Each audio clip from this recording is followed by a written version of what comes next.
João, capítulo 3. Vamos orar a Deus.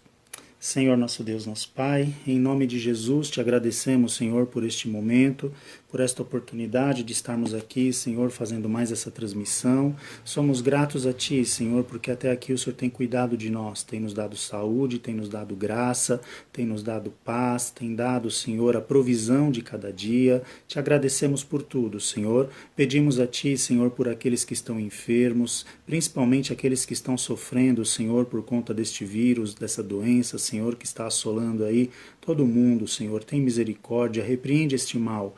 Senhor, visita aqueles que estão nos leitos neste momento, que estão aguardando ali por uma vaga na UTI, precisando de um socorro, Senhor. Abre as janelas dos céus, providencia, Senhor, para que essa situação se estabilize, ó Deus, para que, Senhor, essa situação passe, ó Deus, em nome de Jesus. Dá saúde para o povo, Senhor, dá saúde, ó Deus, em nome de Jesus. Continua abençoando a tua igreja, abençoando o teu povo, continua, Senhor, provendo, Senhor, tudo aquilo que precisamos, Senhor. Ajuda-nos, ó Deus, também nesta noite, abre o nosso entendimento para que possamos meditar na tua palavra, para que possamos crescer no conhecimento de ti e da tua palavra. Abençoa cada um que está conosco aqui participando dessa transmissão e aqueles também que posteriormente estarão vendo, Senhor, essa transmissão. Faz uma grande obra para a glória do teu nome. Assim nós oramos e já te agradecemos em nome de Jesus. Amém. O irmão está dizendo que a minha voz está baixa. Eu acho que está no máximo aqui já. Tem mais gente que está com dificuldade de me ouvir? Deixa eu ver aqui.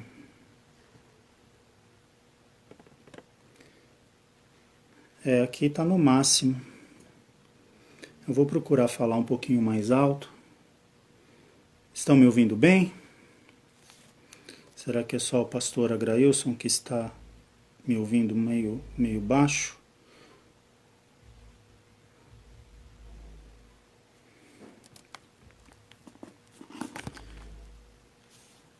Paz do Senhor, Daniela, tudo bem?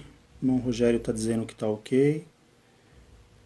Vamos dar sequência aqui. Eu vou tentar falar um pouco mais alto. É que eu também não estou muito bom de voz. Ainda estou me recuperando e a minha voz não está nunca foi tão forte, né? E agora não está tão forte. Tem alguns que estão me ouvindo bem. Vou procurar falar um pouco mais alto. Vamos fazer uma leitura aqui no livro de João, na verdade o Evangelho, segundo escreveu São João, capítulo 3, uma passagem conhecida de todos nós, eu acredito, mas nós vamos meditar um pouquinho nessa passagem hoje, se assim o Senhor permitir. Paz, Senhor, irmão Cido, Deus abençoe. João capítulo 3, versículo 1 em diante, diz assim: E havia entre os fariseus um homem chamado Nicodemos, príncipe dos judeus. Este foi ter de noite com Jesus e disse-lhe: Rabi, bem sabemos que és mestre vindo de Deus, porque ninguém pode fazer estes sinais que tu fazes, se Deus não for com ele. Jesus respondeu e disse-lhe: na verdade te digo que aquele que não nascer de novo não pode ver o reino de Deus. E disse-lhe Nicodemos: como pode um homem nascer sendo velho? Porventura pode tornar a entrar no ventre de sua mãe e nascer? Jesus respondeu: na verdade te digo que aquele que não nascer da água e do Espírito não pode entrar no reino de Deus. O que é nascido da carne é carne, o que é nascido do Espírito é Espírito. Não te maravilhes de ter dito, nem necessário vos é nascer de novo. O vento assopra onde quer e ouves a sua voz, mas não sabes de onde vem, nem para onde vai. Assim é todo aquele que é nascido do Espírito. Nicodemos respondeu e disse-lhe: como pode ser isto? Jesus respondeu e disse-lhe: tu és mestre de Israel e não sabes isso? Na verdade te digo que nós dizemos o que sabemos e testificamos o que vimos, e não aceitais o nosso testemunho. Se vos falei de coisas terrestres e não crestes, como crereis se vos falar das celestiais? Ora, ninguém subiu ao céu, senão aquele que desceu do céu, o Filho do homem que está no céu. E como Moisés levantou a serpente no deserto, assim importa que o Filho do homem seja levantado, para que todo aquele que nele crê não pereça, mas tenha vida eterna. Porque Deus amou o mundo de tal maneira que deu o seu Filho unigênito, para que todo aquele que nele crê não pereça, mas tenha vida eterna. Porque Deus enviou o seu Filho ao mundo, não para que condenasse o mundo, mas para que o mundo fosse salvo por ele. Quem crê nele não é condenado, mas quem não crê já está condenado, porquanto não crê no nome do unigênito Filho de Deus. E a condenação é esta, que a luz veio ao mundo e os homens amaram mais as trevas do que a luz, porque as suas obras eram más. Porque todo aquele que faz o mal aborrece a luz e não vem para a luz para que as suas obras não sejam reprovadas. Para quem pratica a verdade, vem para a luz, a fim de que as suas obras sejam manifestas, porque são feitas em Deus. Amém? Como eu falei, uma passagem tanto quanto conhecida, né, de todos nós, mas nós vamos meditar um pouquinho aqui, trazendo já como uma continuação do que falávamos na última quarta-feira. A última quarta-feira nós falávamos sobre a necessidade de termos um encontro verdadeiro com Jesus, lembra? Acredito que quem ouviu deve estar lembrado que nós falávamos sobre a questão da morte, que a morte é algo que ela vem para todos, não é?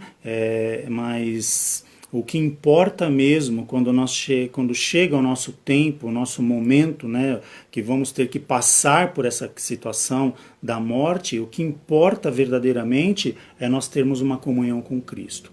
Então eu dizia que ninguém se salva por mérito próprio, ninguém é salvo por mérito próprio, pelo seu esforço, pela sua bondade, pela sua própria justiça. Não, eu dizia que nós somos justificados por Cristo, que através do sacrifício de Jesus na cruz, nós recebemos a salvação pela fé, né, em Cristo Jesus, pelo sacrifício na cruz, onde Jesus ele se doa no meu e no teu lugar, onde ele carrega o nosso pecado, né, a nossa culpa sobre ele, nós temos a nossa redenção.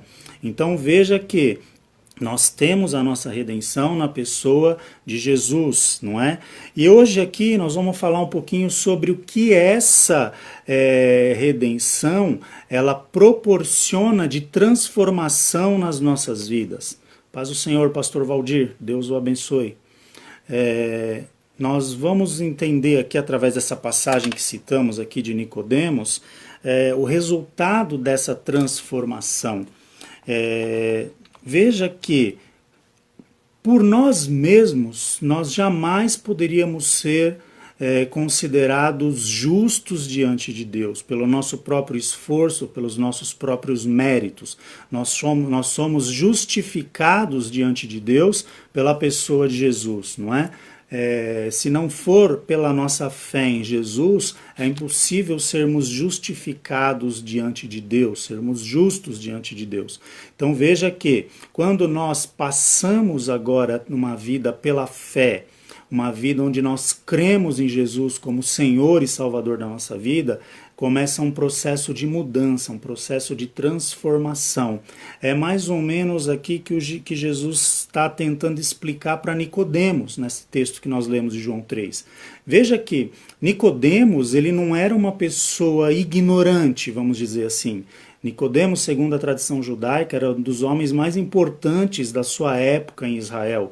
Nicodemos, ele era um dos homens mais ricos em Israel. Nicodemos, ele era mestre em Israel. Nicodemos era aquele sujeito que quando ele saía na rua, as pessoas paravam para observar por conta das suas vestes, das suas indumentárias, talvez até com os rolos da lei debaixo do braço, indo ensinar na sinagoga, enfim.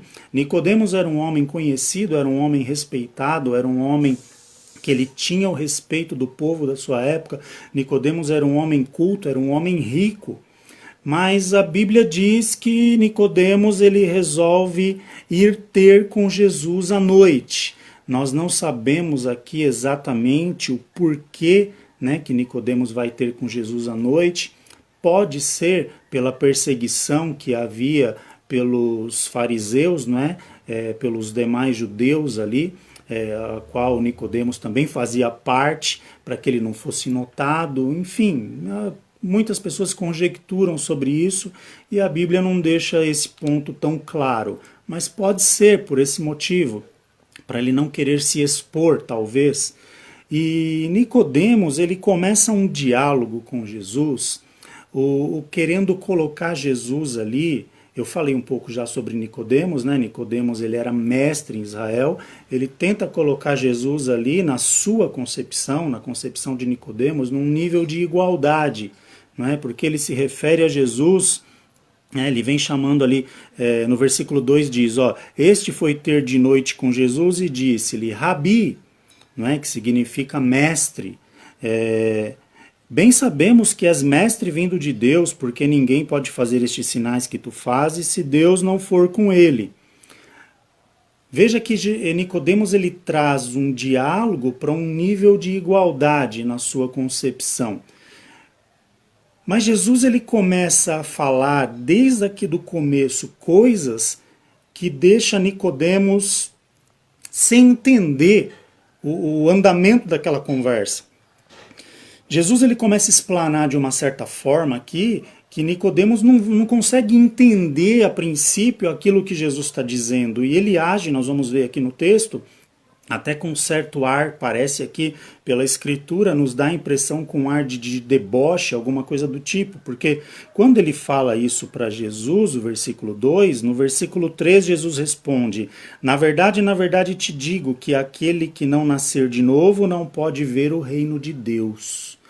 Veja, Nicodemos, eu já falei aqui sobre as suas características, né? Um sujeito respeitado, conhecido, culto, importante, rico, mas de repente ele ouve algo de Jesus que ele fica surpreso, ele fica sem entender.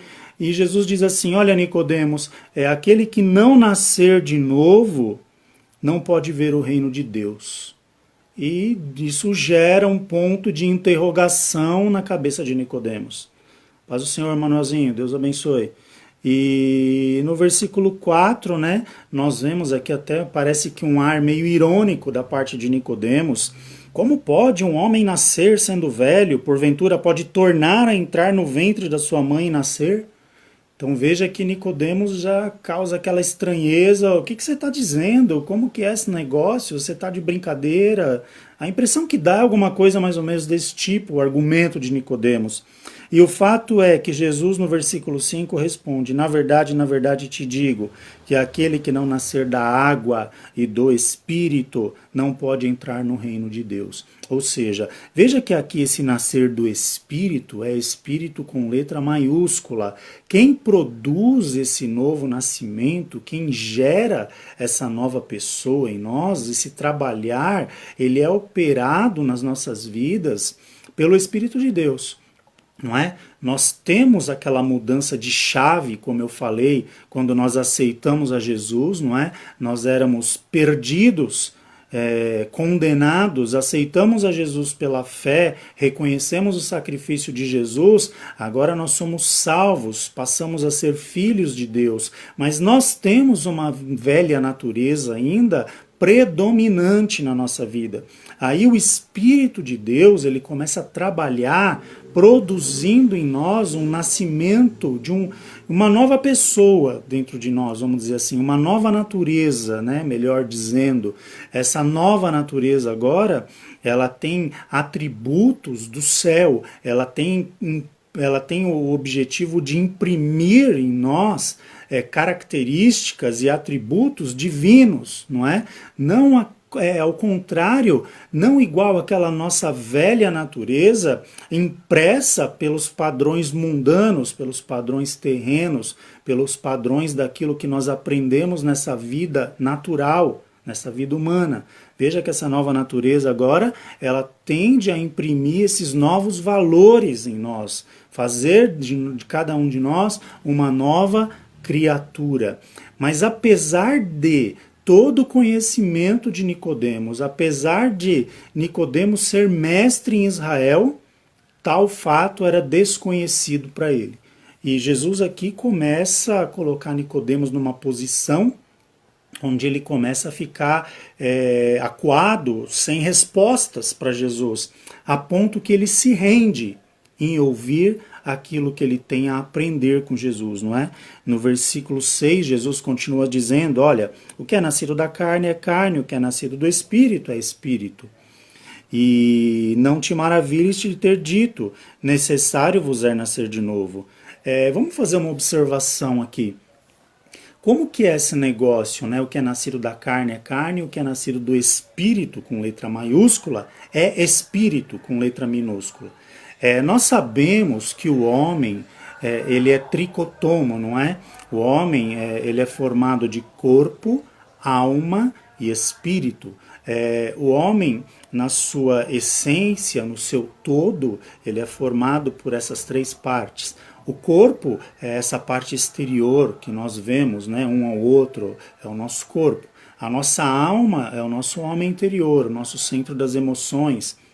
Sou eu que estou falando aqui, o meu corpo está falando o que a minha alma está produzindo. E o espírito, com letra minúscula, o nosso espírito, é o que se conecta com o espírito de letra maiúscula, que é o Espírito de Deus, para que possamos entender as coisas de Deus. Então, como isso funciona? Quando o homem ainda não aceitou a Jesus, o homem que ele não tem Jesus como seu Senhor, como seu Salvador, o seu espírito está inerte dentro dele, não é? Esse espírito do homem, ele perdeu a ligação com Deus lá no Éden. Quando o homem pecou lá no Éden, houve uma morte espiritual ali. Então veja que o homem ele perde a ligação com Deus. Quando Jesus ele vem para fazer o seu sacrifício na cruz, para morrer na cruz por nós, o objetivo de Jesus em nos dar a salvação também é nos religar, nos conectar novamente com Deus para nos produzir essa salvação. Tem um texto que nós sempre citamos, né, quando falamos sobre esse assunto, que está lá em Hebreus, no capítulo 4, versículo 12, que diz assim, eu vou ler aqui, ó, porque a palavra de Deus é viva e eficaz e mais penetrante do que qualquer espada de dois gumes, penetra até a divisão da alma e do espírito e das juntas e medulas e é apta para discernir os pensamentos e intenções do coração. Mas o trecho que nós queremos frisar aqui, é aqui onde diz, ó, que a palavra de Deus ela é viva, é eficaz, mais penetrante do que espada de dois gumes e penetra até a divisão da alma e do espírito. Como é que isso funciona? Como é que a gente entende isso? O homem natural, como eu estava dizendo, o homem que não conhece a Jesus, que ainda não aceitou a Jesus, ele tem o seu espírito, o espírito do homem, tá? O espírito com letra minúscula, praticamente grudado com a sua alma, fundido com a sua alma, como se fosse uma coisa só. O espírito está inerte ali. Quando a pessoa entra na igreja, por exemplo, pode ser na igreja, pode ser em qualquer lugar, mas vamos usar o termo da igreja aqui, e ela ouve a palavra de Deus, aqui o texto de Hebreus diz que a palavra de Deus ela é penetrante como espada de dois gumes, e ela penetra até a divisão da alma e do espírito. Aquele espírito que estava grudado com a alma, inerte, quando ouve a palavra de Deus, quando ouvimos, e nós começamos a ser tocados pela palavra de Deus, há um descolamento, vamos dizer assim, desgruda aquele espírito da alma e o espírito ali, ele passa a viver, é como se ele respirasse novamente, voltasse a ter fôlego, e nessa situação dele voltar a ter fôlego, isso vai gerando em nós uma nova criatura, um novo ser, uma nova natureza, porque agora nós temos um elo de comunicação com Deus restabelecido, a qual nós podemos receber novamente instruções de Deus, não é? Sermos guiados por Deus. A Bíblia diz, né, ainda que em João, um pouquinho à frente, o capítulo 4, né, que o que adora a Deus, ó, mas a hora vem, ó, no versículo 24, João 4, 24, Deus é espírito e importa que os que o adorem em espírito, com letra minúscula, e em verdade.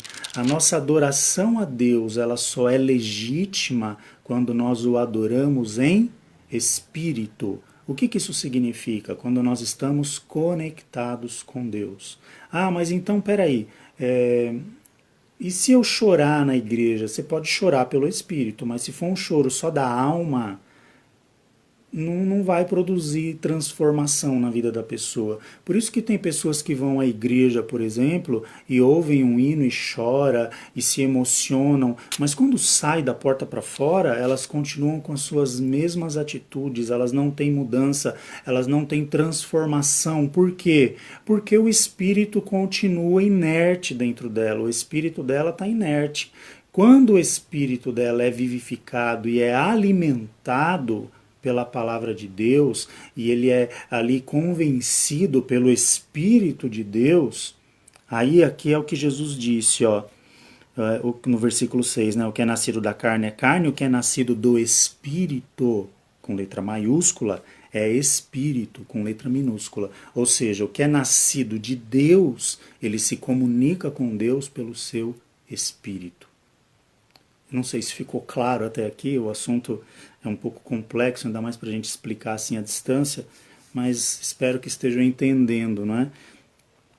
E aqui Jesus ele deve ter visto a cara de espanto de Nicodemos, né? Porque ele diz no 7, não te maravilhes de ter dito, necessário vos é nascer de novo. Nicodemos, nessa altura, eu imagino que ele estava com a boca aberta e com o olho arregalado, olhando para Jesus, sem compreender o que Jesus estava dizendo, né? E lembrando novamente, é importante a gente não esquecer disso, que Nicodemos ele era mestre em Israel, tá? Então veja que título não garante espiritualidade para ninguém. O que garante você ter uma vida, uma comunhão com Deus é a tua vida espiritual. Carteirinha, título, nome, posição, não faz de ninguém espiritual. Isso é consequência da pessoa ser espiritual, na verdade deveria ser, né? Mas a gente precisa entender por esse lado. E Jesus ele começa a explicar para Nicodemos, olha Nicodemos, o vento sopra onde quer e ouves a sua voz, mas não sabes de onde vem nem para onde vai. Assim é todo aquele que é nascido do Espírito. Aí Nicodemos já muda o tom da conversa. Olha o versículo 9. Aquele Nicodemos que usou um tom de ironia no versículo 4, no versículo 9 ele já está ali de cabecinha baixa, com as orelhinhas baixas, perguntando, querendo saber agora de Jesus como é que é esse negócio. Nicodemos diz no 9, ó, Nicodemos respondeu e disse, como pode ser isto? Veja que o tom de Nicodemos aqui já muda. O que acontece com Nicodemos durante essa fala de Jesus? Esse processo de novo nascimento começa a ser trabalhado na vida de Nicodemos. Ah, mas como é que o irmão pode afirmar isso? A gente vai chegar lá. Mas Nicodemos ele já começa aqui nesse ponto a adentrar por um processo de um despertamento para essa nova natureza. E Jesus começa aqui dizendo, ó, no 10, Jesus respondeu e disse, tu és mestre de Israel e não sabes isto? Agora aqui, lembra que eu falei no começo que quando Nicodemos ele vai ter com Jesus, ele procura levar a conversa no nível de igualdade? Porque Nicodemos era mestre e ele coloca Jesus também como mestre. Rabi, ele está chamando Jesus de mestre. Agora aqui, Jesus dá um salto acima. Porque Jesus está falando de uma coisa que Nicodemos não entende, aí Jesus olha para Nicodemos e fala, você é mestre em Israel, não entende o que eu estou falando? Jesus vai lá para cima. Nicodemos se põe na posição dele. Não, é como se ele dissesse assim, é verdade, eu sou mestre e não estou entendendo nada que você está falando, então me explica porque eu quero entender. Aí aqui, Jesus ele começa no 11, ó, na verdade te digo que nós dizemos o que sabemos e testificamos o que vimos, e não aceitais o nosso testemunho, se vos falei de coisas terrestres e não crestes, como crereis se falar das celestiais? E aqui ele vem discorrendo um ensinamento profundo para Nicodemos. não é? Ele fala até do seu sacrifício, né? Quando ele fala que como Moisés levantou a serpente no deserto, aquela serpente que Jesus está se referindo é quando o povo teve aquele problema lá das úlceras e das hemorroidas, que Moisés levantou aquela serpente numa madeira assim para o pessoal olhar, como que chama? Me fugiu a palavra agora. Não lembro. Foi num pedaço ali, num bastão, num cajado, não sei. E todos que olhavam para aquela serpente ficavam sãos daquela enfermidade, não é? Se eu não me engano, o nome dessa serpente era Neustan, eles chamavam de Neustan, se não me falha a memória. E Jesus aqui ele se compara, né, para que todos que olhem para o madeiro e vejam Jesus ali, é cajado mesmo, né, irmão Rogério? Obrigado. Vejam Jesus ali, eles tenham a salvação, a vida eterna. Né? E Jesus explica, porque Deus amou o mundo de tal maneira que deu o seu único Filho para que todo aquele que nele crê não pereça, mas tenha a vida eterna. Quer dizer, foram palavras que foram batendo em Nicodemos, batendo e foram transformando Nicodemos. Aqui começou um processo de transformação na vida de Nicodemos. Por que eu digo isso? Porque quando Jesus morreu na cruz, notem que nessa passagem de João 3, Nicodemos ele vai ter com Jesus à noite. Nós falamos que talvez ele foi ter à noite com medo de se expor, não é? Com medo de ali talvez ser reconhecido, porque os fariseus perseguiam a Jesus. Eles queriam achar a oportunidade para matar Jesus. Mas quando Jesus morre, que ele é crucificado, eles precisavam cuidar do corpo de Jesus rápido, porque o judeu ele não faz nada no sábado, né? O sábado é o dia do descanso. A viração do dia para os judeus é às 6 horas da tarde. A Bíblia diz que Jesus ele morreu na cruz às 3 horas da tarde. Então eles tinham 3 horas, né, das 3 da tarde às 6 da tarde, para tirar o corpo da cruz, para preparar o corpo e para sepultar o corpo em 3 horas, porque no sábado eles não podiam mais mexer no corpo. Se eles não conseguissem fazer isso em 3 horas, eles poderiam mexer naquele corpo somente no domingo. E não era isso que eles queriam.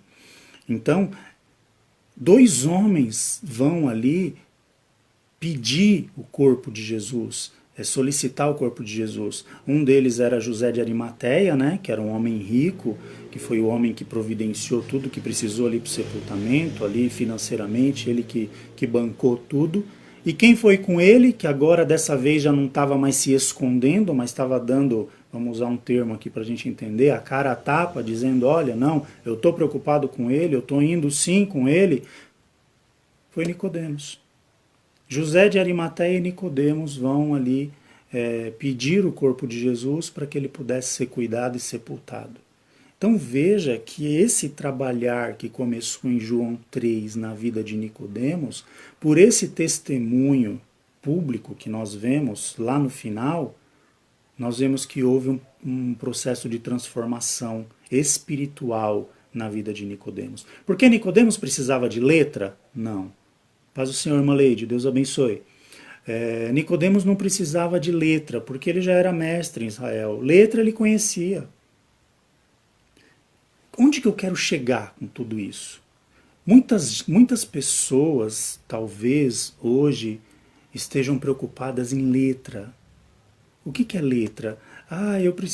Eu não estou dizendo aqui que não é importante. Vejam bem o que eu quero falar. Eu preciso fazer uma teologia, eu preciso ler a Bíblia inteira, eu nunca li a Bíblia inteira e não sei o quê.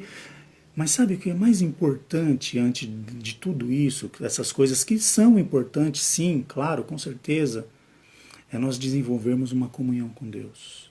De nós procurarmos ter uma vida pela fé, uma vida transformada, ter um novo nascimento pelo Espírito de Deus. Porque quando nós passamos por esse processo, nós evidenciamos a obra de Deus na nossa vida, um testemunho público, que as pessoas enxergam em nós o trabalho, a obra que Deus está fazendo na nossa vida, e isso testifica também da nossa salvação. Por quê? Porque imagina aquela pessoa que antes não tinha compromisso com Deus, que debochava das coisas de Deus, presa a vício de bebida, preso ao vício de drogas, de pornografia, de prostituição, enfim. E essa pessoa, num determinado momento, ela tem um encontro com Jesus e ela começa a ouvir a palavra de Deus e ela começa a ser tocada e há um despertamento nela para que ela tenha uma vida diferente a partir de agora, para que ela tenha uma vida mudada, transformada pelo poder, pela graça, pela comunhão através do Espírito de Deus que habita em nós. A Bíblia diz que nós somos templo do Espírito Santo, que se comunica com o nosso espírito. Isso é prova de um novo nascimento. Isso testifica que de fato nós somos salvos e estamos passando por um processo de transformação. Esse processo termina? Termina. Quando? Quando nós formos subir para o céu. Enquanto nós estamos aqui, nós estamos sempre num processo de transformação. Por quê? Porque mesmo a gente tendo o nosso espírito vivificado, mesmo que sejamos transformados pelo Espírito de Deus, aquela nossa velha natureza, aquela nossa natureza anterior, ela não deixou de habitar em nós, ela não morreu. Ela está subjugada. Agora, quem fala mais alto em nós é a nossa nova natureza. Quem fala mais alto em nós é a nossa natureza espiritual, que subjuga aquela velha natureza natural, influenciada muitas vezes também pelo mundo, por que não dizer uma natureza carnal, não é? Agora nós temos uma nova natureza que nos preenche. Enquanto essa natureza nova, espiritual, ela estiver sendo alimentada, ela subjuga a outra. E nós somos pessoas transformadas, nós somos pessoas que antes vivíamos para o mundo e agora vivemos para Deus. Ah, mas como que é esse negócio de viver para Deus? Quer dizer que eu não vou fazer nada, vou ficar o dia inteiro na igreja? Não, não é isso. Viver para Deus não é isso. Viver para Deus é nós termos uma vida onde nós vamos trabalhar, nós vamos ter o nosso momento de lazer, nós vamos ter o nosso momento de família. A diferença é que nós vamos colocar Deus em tudo isso que nós vamos fazer. No nosso trabalho, Deus está junto. Na nossa casa, na nossa família, Deus está junto. No nosso lazer, vai viajar, vai passear, vai ter um momento de descanso, Deus está junto. Nós temos agora uma comunicação pessoal com Deus e Ele nos acompanha onde quer que a gente esteja. Esse é o resultado de um novo nascimento. Esse é um processo que vai se desenvolvendo nas nossas vidas e que nós precisamos compreender para que a gente possa caminhar essa jornada, não é? Esse percurso que nós temos até o final da nossa vida, onde nós vamos ingressar depois disso numa eternidade na presença de Deus. Então veja a importância desse novo nascimento, veja a importância de nós vivermos esse processo de transformação. Ah, mas espera aí, já tem não sei quantos anos que eu sou crente e eu não consigo deixar aquele vício, eu não consigo deixar de falar palavrão, eu não consigo deixar de fazer tal coisa, então comigo esse negócio não funciona. Em parte está certo, não está funcionando, porque se não está tendo uma mudança de vida, tem alguma coisa errada. Aí agora é o ponto X da questão. Lá em Apocalipse, tem a carta às 7 igrejas da Ásia, e a última delas é a igreja de Laodiceia. E na conclusão, eu não vou entrar no comentário ali de Laodiceia agora, porque não é o assunto que a gente está falando, mas na conclusão, no desfecho ali da carta da igreja de Laodiceia, Jesus ele diz assim: eis que estou à porta e bato. O que significa isso? Jesus está à porta e bate. Veja o tempo do verbo, tempo presente. Eis que estou à porta e bato. É um ato contínuo. Toque, toque, toque. Jesus está sempre assim, toque, toque, batendo na porta. Se você ouvir e abrir a porta, eu entrarei e cearei contigo. Veja que o ato de abrir a porta não pertence a Jesus, pertence a mim e a você. Abrir a porta para Jesus entrar de verdade, cabe a nós. Então, algumas pessoas elas não têm esse processo de uma nova vida, de uma transformação eficaz nas suas vidas, porque por algum motivo elas não estão abrindo a porta. Talvez estão abrindo uma frestinha, dá uma espiada, vê que Jesus está lá, está tudo bem, fecha a porta de novo e continua vivendo aquela sua velha vida. Aí a coisa aperta, passa um sufoco, vai lá, abre mais uma vez a frestinha, Jesus continua batendo lá. Jesus não desiste. Se fosse eu, talvez eu desistisse. Se fosse você, talvez você desistisse. Mas Jesus não desiste. E aí essa pessoa continua lá. Quando essa pessoa cai em si e se render, o que significa se render? Parar de lutar contra, baixar a guarda, eu me rendo, eu paro de lutar. Não, eu quero deixar Jesus entrar e fazer do jeito dele. E essa pessoa baixa a guarda e pega a porta, escancara a porta, Jesus entra. Aí quando Jesus entra, esse processo de transformação começa na vida dessa pessoa. Para pensar no texto de Nicodemos. Como é que Nicodemos estava com essa porta no começo da conversa? Cerrada. Porque ele achava que ele sabia tudo, era mestre em Israel. Mas quando ele começa a conversar, depois ele dá uma espiadinha. Opa, esse Jesus aí está falando coisa que eu nunca ouvi na vida. E de repente ele tenta ainda dar ali uma debochada, uma ironia, e ele fecha a porta de novo e Jesus continua falando, e até o momento que ele se rende. No versículo 9 ele se rende. Como pode ser isto? Ele abre a porta, eu quero aprender, eu quero entender, eu quero saber, eu quero conhecer isso que o Senhor está me dizendo. E nesse momento há uma rendição. E nós precisamos nos render ao senhorio de Cristo na nossa vida, para que o Espírito de Deus possa trabalhar de uma maneira eficaz em nós. Porque enquanto nós resistirmos, enquanto nós só darmos aquela espiadinha na fresta, ver ali que Jesus continua batendo e fecha a porta e continua vivendo ao nosso jeito, ao nosso modo, à nossa maneira, não vai produzir resultado. Nós precisamos entender essas verdades espirituais. E faz um teste.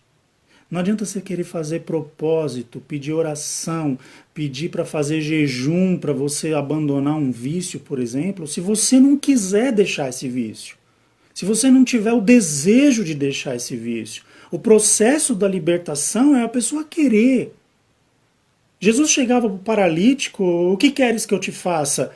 Quem ouvia Jesus perguntar aquilo falava, pô, tá de brincadeira, o camarada ele não anda, ele é aleijado, tá perguntando ainda o que ele quer que faça. Mas por quê? Porque Jesus queria ouvir da boca da pessoa.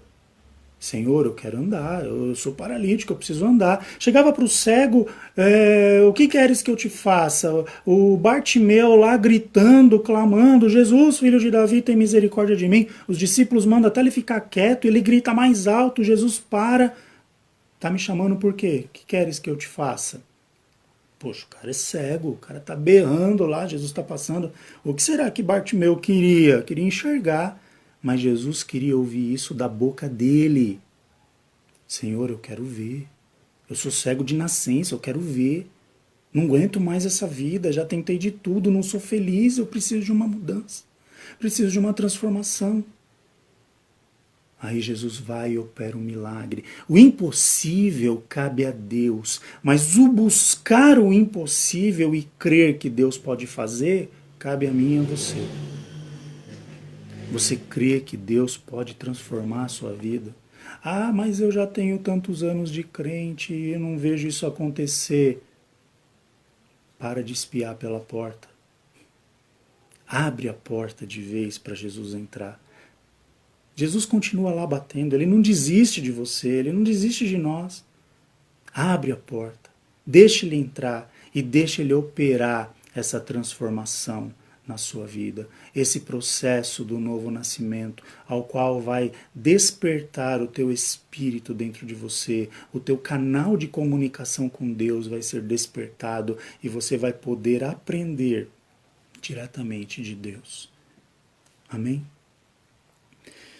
Eu sei que o assunto é um pouquinho complexo, né? Mas espero que o Espírito de Deus, a qual nós estamos aqui falando desde o princípio, possa traduzir tudo isso dentro de cada coração e operar toda a mudança necessária em mim e em todos nós. Porque nós precisamos da graça de Deus a cada dia para nós vivermos. Amém, irmãos? Bom, vou findar aqui as minhas palavras. Deus abençoe a todos que tiveram a paciência de nos suportar até agora, de nos ouvir até agora.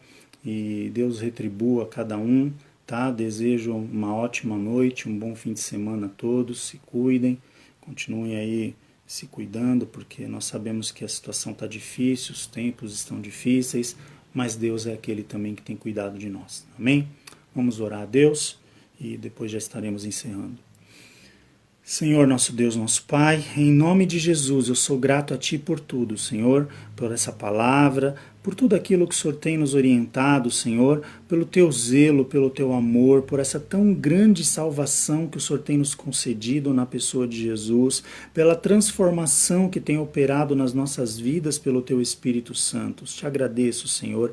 Ajuda, Senhor, qualquer um dos que estejam ouvindo agora e que tenham dificuldade em compreender essas coisas, em viver essa transformação. Eu peço a Ti, Senhor, se revela a eles, ó Deus, dá graça, ajuda, para que esse processo de transformação seja abundante, seja eficaz em cada vida, Senhor. Precisamos de Ti, sabemos que sem Ti nós nada podemos fazer. A Tua palavra diz que o justo viverá pela fé.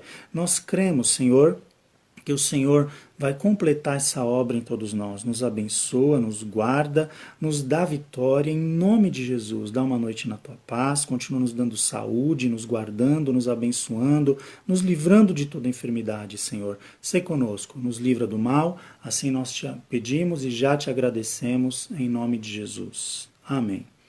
O irmão Rogério está citando aqui uma chamada ministerial amanhã.